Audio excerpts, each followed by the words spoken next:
BBC বাংলার অধিবেশন প্রবাহতে আপনাদের স্বাগত। আজ আপনাদের সাথে লন্ডন স্টুডিও থেকে আছি মানসী বড়ুয়া, আর ঢাকায় আমার সাথে থাকছেন আকবর হোসেন। বাংলাদেশের সর্বশেষ গুরুত্বপূর্ণ আপডেট সংবাদে আপনাকে স্বাগত। শুরুতেই সংবাদ শিরোনাম, পরে বিস্তারিত। প্রথমেই জানাবো আমাদের হাতে থাকা সর্বশেষ গুরুত্বপূর্ণ সবথেকে তাজা আপডেট সংবাদ। আমরা যদি নির্বাচিত হই বগুড়া সিটি কর্পোরেশন করব, বললেন জামাতের আমির।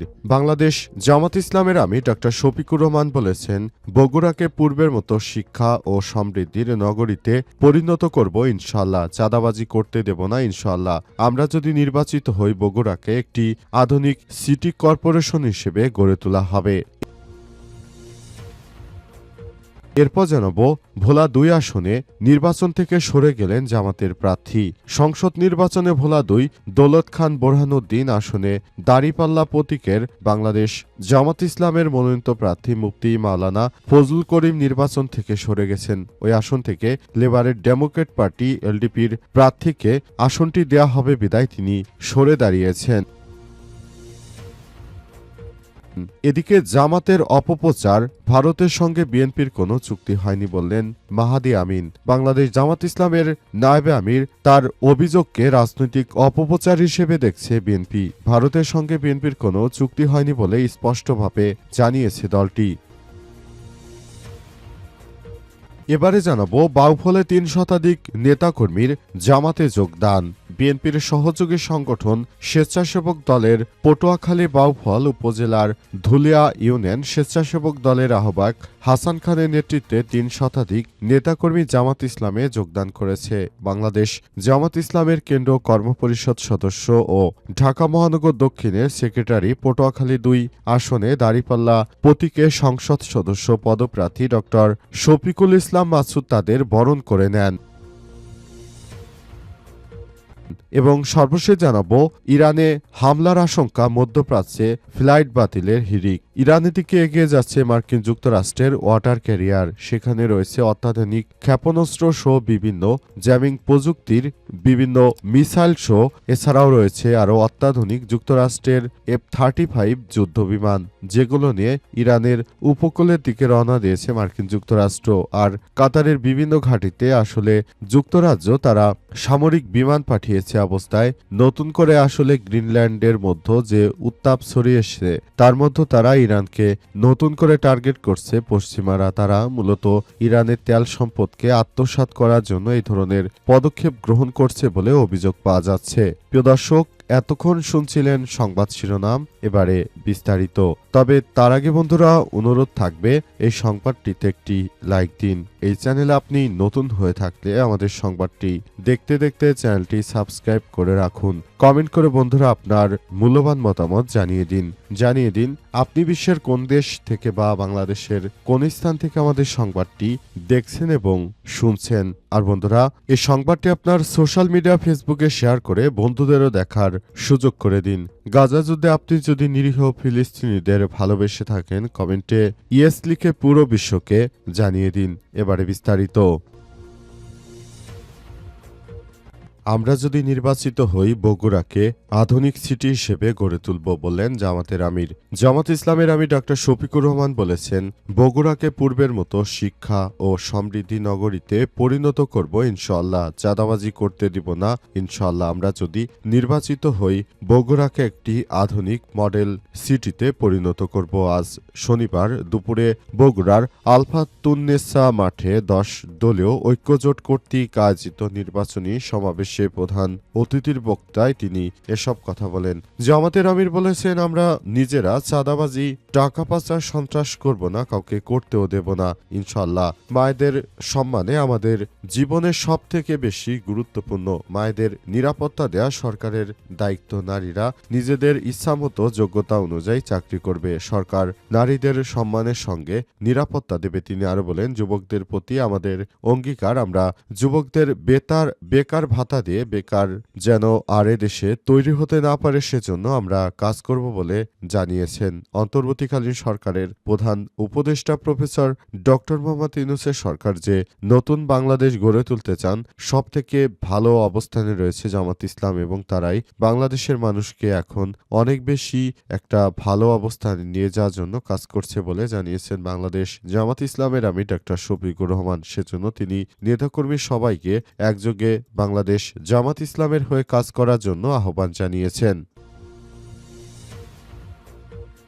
ভোলা ২ আসনে নির্বাচন থেকে সরে দাঁড়ালেন জামাতের প্রার্থী সংসদ নির্বাচনে ভোলা ২ দৌলত খান বোরহানুদ্দিন আসনে দাঁড়িপাল্লা প্রতীকে বাংলাদেশ জামাত ইসলাম মনোনীত প্রার্থী মুফতি মাওলানা ফজলুল করিম নির্বাচন থেকে সরে গেছেন জামাত ইসলাম ওই প্রার্থী নির্বাচনী মাঠ থেকে সরে দাঁড়ালে স্থানীয় জামাতের নেতাকর্মীরা সামাজিক যোগাযোগ মাধ্যমে মিশ্র প্রতিক্রিয়া জানান ২২ জানুয়ারি বৃহস্পতিবার নির্বাচনী প্রচারণার প্রথম দিন দৌলত খানের উপজেলা জামাত ইসলামের নির্বাচনী কার্যালয় দিনভর বন্ধ ছিল এলাকায় গুঞ্জন ছিল জামাত ইসলামের প্রার্থী নির্বাচনী লড়াইয়ে মাঠে নামার ১০ দলীয় ইসলামী জোটের সবুজ সংকেত পাননি শুক্রবার রাতে দৌলত খান উপজেলা জামাত ইসলামের সেক্রেটারি মাওলানা আশরাফ উদ্দিন ফারুক আমার দেশকে জানিয়েছে কেন্দ্রীয় ১০ দলীয় জোটের প্রার্থী ছাতা প্রতীকে এলডিপির মোকফার উদ্দিন চৌধুরী ভোলা ২ আসন থেকে নির্বাচন করায় মনোনয়ন দেয়া হয়েছে আমরা মাঠে আমাদের দলীয় রুটিন ওয়ার্ক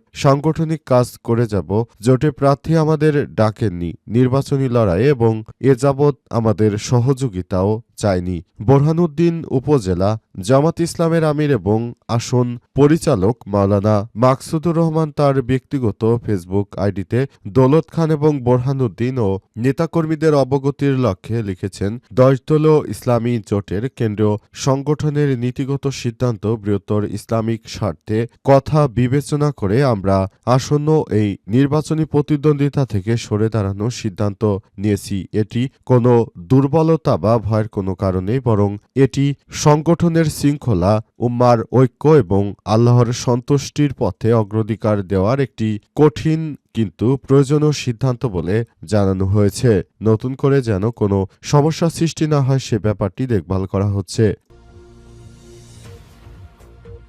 জামাতের অপপ্রচার ভারতের সঙ্গে বিএনপির কোনো চুক্তি হয়নি বললেন মাহাদি আমিন জামাত ইসলামে নায়েবে আমির অভিযোগকে রাজনৈতিক অপপ্রচার হিসেবে দেখছে বিএনপি ভারতের সঙ্গে বিএনপির কোনো চুক্তি হয়নি বলে স্পষ্টভাবে জানিয়েছে দলটি আজ দুপুরে গুলশানে বিএনপির কেন্দ্রীয় কার্যালয়ে এক সংবাদ ব্রিফিংয়ে সব কথা বলেছেন বিএনপির নির্বাচন পরিচালনা কমিটির মুখপাত্র মাহাদি আমিন সম্প্রতি জামাত ইসলামের পক্ষ থেকে দাবি করা হয়েছে ভারতের সঙ্গে তারেক জিয়া চুক্তি করে তারপর দেশে ফিরে এসেছেন দেশের মানুষকে বোকা পেয়েছ নাকি যে তোমরা ভারতের সঙ্গে অবৈধ চুক্তি করবা আর দেশের মানুষ তোমাদেরকে মেনে নেবে এটি কখনোই হবে না কিন্তু তিনি দাবি করেন বিএনপি এই ধরনের কোনো চুক্তি করেনি বরং জামাত বিএনপির নামে এই ধরনের মিথ্যা প্রোপাগান্ডা ছড়াচ্ছে বলে দাবি করেছেন মাহাদি আমিন তিনি বলেন জামাত ইসলামের নেতাকর্মীরা যে ধরনের প্রোপাগান্ডা ছড়াচ্ছে মিথ্যা বলছে আমাদের নামে আমাদের নেতা তারেক রহমান তিনি যে বাংলাদেশে এসেছেন তিনি কখনো এই ধরনের কোনো কার্যক্রম আসলে করেননি পুরো বাংলাদেশটাকে তিনি গড়ে তুলতে চান নতুনভাবে এবং বাংলাদেশটাকে সুন্দরভাবে পরিচালনা করার জন্য অন্তর্বর্তীকালীন সরকারের প্রধান উপদেষ্টা প্রফেসর ডক্টর মোহাম্মদ ইউনূসের সরকার যে নতুন বাংলাদেশ গড়ে তুলতে চান সে অনুযায়ী সবাইকে নিয়ে একটি সুন্দর বাংলাদেশ গড়ে তুলতে হবে বলে জানানো হয়েছে এবং পুরো বাংলাদেশটাকে সুন্দরভাবে গড়ে তোলার মধ্য দিয়ে আমরা নতুন বাংলাদেশ গড়ে তুলতে চাই সেজন্য অন্তর্বর্তীকালীন সরকারের প্রধান উপদেষ্টা প্রফেসর ডক্টর মোহাম্মদ ইউনূসের সরকারকে নিয়ে একটি সুন্দর বাংলাদেশ গড়ে তুলতে হবে বলে জানানো হয়েছে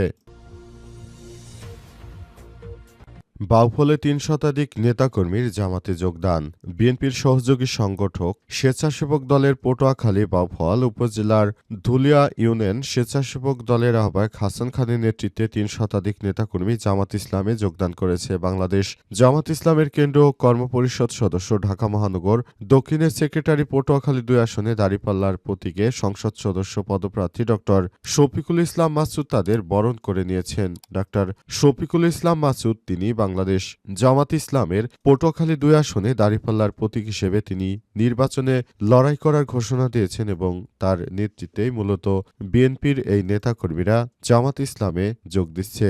বলা হয়েছে যে প্রায় বাংলাদেশের প্রতিটি জায়গায় এখন জামাত ইসলামের নেতৃত্ববৃন্দরা তারা অনেক বেশি এগিয়ে রয়েছে এবং বিএনপির কিংবা চরমোনাই পীরের অনেক রাজনৈতিক নেতাকর্মী এখন জামাত ইসলামের সুশীতল ছায়ার মধ্যে তারা চলে আসতে শুরু করেছে। তারা মূলত মনে করে বাংলাদেশটাকে সুন্দরভাবে গড়ে তুলতে হলে অবশ্যই আমাদেরকে একযোগে কাজ করতে হবে। পুরো বাংলাদেশটা যাদের জন্য তাকিয়ে আছে তাদেরকে নিয়ে আমরা বাংলাদেশ গড়ে তুলতে চাই। নতুন বাংলাদেশ গড়ে তোলার মধ্য দিয়ে মূলত বাংলাদেশটাকে সুন্দরভাবে সাজিয়ে গুছিয়ে নিতে হবে বলে মনে করা হচ্ছে এবং পুরো বাংলাদেশের মানুষকে সুন্দরভাবে চলতে হলে অবশ্যই নতুন বাংলাদেশের স্বপ্ন দেখতে হবে বলে মনে করেন তারা। সেজন্য সবাইকে নিয়ে একটি সুন্দর বাংলাদেশ গড়ে তোলার স্বপ্ন দেখছে বাংলাদেশ জামাত ইসলামের নেতৃত্ববৃন্দরা। সেই স্বপ্ন থেকেই তারা নতুন বাংলাদেশ গড়ে তুলতে চায় যে বাংলাদেশে কোনো হানাহানি, চাঁদাবাজি, সন্ত্রাসী কর্মকাণ্ড থাকবে না, যে বাংলাদেশ হবে সোনার বাংলাদেশ। এই বাংলাদেশটাই গড়ে তোলার জন্য স্বপ্ন দেখছে বাংলাদেশ জামাত ইসলাম। কারণ বিএনপিকে তো এর আগে দেখা হয়েছে তারা দুর্নীতিতে বাংলাদেশকে চ্যাম্পিয়নও করেছে, কিন্তু জামাত ইসলামকে এখন পর্যন্ত কোনো বাড়ি ক্ষমতায় গিয়ে তাদেরকে দেখার কোনো সুযোগ দেয়নি কেউ। সুতরাং তাদের নিয়ে অবশ্যই নতুন করে বাংলাদেশ গড়ে তুলতে হবে বলে জানানো হয়েছে।